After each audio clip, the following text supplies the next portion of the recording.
Selamlar. Bir tane de ben kimim, niye bu konuları anlatıyorum videosu çekmek istedim. Birazcık kendimden bahsedeyim. Bu konularla nereden ilgim var, yöneticilikle, liderlikle, onlardan bahsedeyim istedim. Balkan göçmeni bir ailenin çocuğu olarak dünyaya geldim. Eskişehir'de doğdum. Esnaf bir ailenin, sanayici bir ailenin içine doğdum. Onun için de çocukluğumdan itibaren bizde muhakkak her yazın dükkana gitme, dükkanda tezgahtarlık yapma geleneği vardı. Hemen hemen hepimiz de bunu yaptık. Onun için çalışma hayatına çok erken başladım aslında. Sonrasında böyle bir muhasebecinin yanında çıraklık gibi de yaptım. Muhasebe işlerini birazcık öğrendim. Dedemin bir hayali vardı. İşte benim mühendis olup gelip fabrikalarda çalışmamı istiyordu. Onun için de makine mühendisliğine yöneldim açıkçası. Makine mühendisi oldum. İşin ilginç tarafı, biraz acıklı, birazcık da komik tarafı, 2001 krizini aşamayarak aile işletmelerimiz iflas etti. Dolayısıyla ben üniversiteyi bitirdiğimde geri dönüp çalışabileceğim bir aile işletmesi kalmamıştı. Ama ben girişimcilik kanımda vardı birazcık.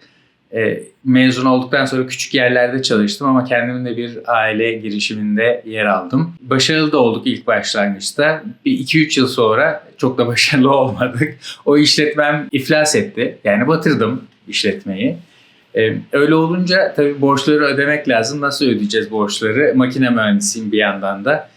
Kurumsal bir hayata yöneldim. Koç topluluğuna katıldım. Ford Otosan'da uzun yıllar çalıştım. Yaklaşık 15 yıl Koç topluluğunda yer aldım. Bunun 2,5 yılı yurt dışında expat olarak geçti. İngiltere'de de yöneticilik yaptım. Oradaki yöneticilik deneyimimde tabii çok farklı milletlerden, kültürlerden insanlarla bir arada olma şansı yakaladım. Türkiye'ye döndükten sonra bir müddet orta kademe yöneticilik yaptım. Ondan sonra dönüşüm faaliyetlerine ilgi duymaya başladım ve şirketteki dönüşüm ofisine geçtim. Agile Koç, Çevik Koç olarak şirketin çevik dönüşümünde yer aldım bir 3 yıla yakın.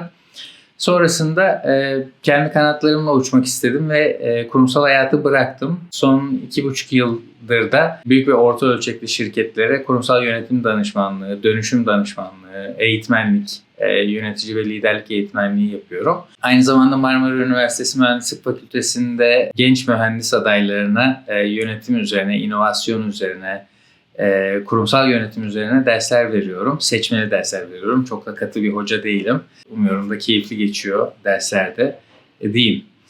Bu zamana kadar bolca işletme gördüm. Bu şirketlerde başarılı olan yöneticilerin ne gibi bir fark yarattığını, insanların hayatlarında nasıl bir pozitif katkı sunduklarını, şirketin başarısına nasıl bir pozitif katkı sunduklarını gördüm. Veya insanların hayatlarını zehir eden yöneticiler de gördüm.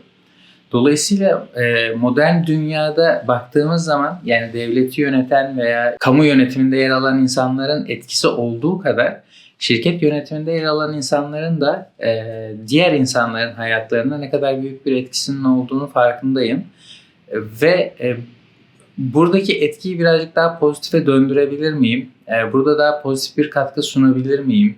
İyi yöneticilik pratiklerini paylaşabilir miyim? İyi liderlik pratiklerini paylaşabilir miyim? Biraz bunun peşindeyim. Bu kanalın da amacı aslında o. Nihayetinde insanlara pozitif bir katkı sunmak, bir güzellik sunmak ve bu güzelliği de bu yöntemle yapmak. Benim de payıma bu düştü diyeyim kariyerim boyunca geldiğim noktada.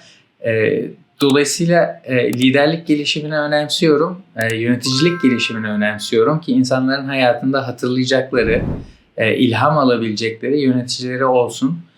Umuyorum bu yönde de bir katkı sunabileceğim. Bu kanalda da umuyorum ki sizlere de bir pozitif katkı, bir hoş seda bırakabilirim. Sevgiler, selamlar efendim. 3, 2, 1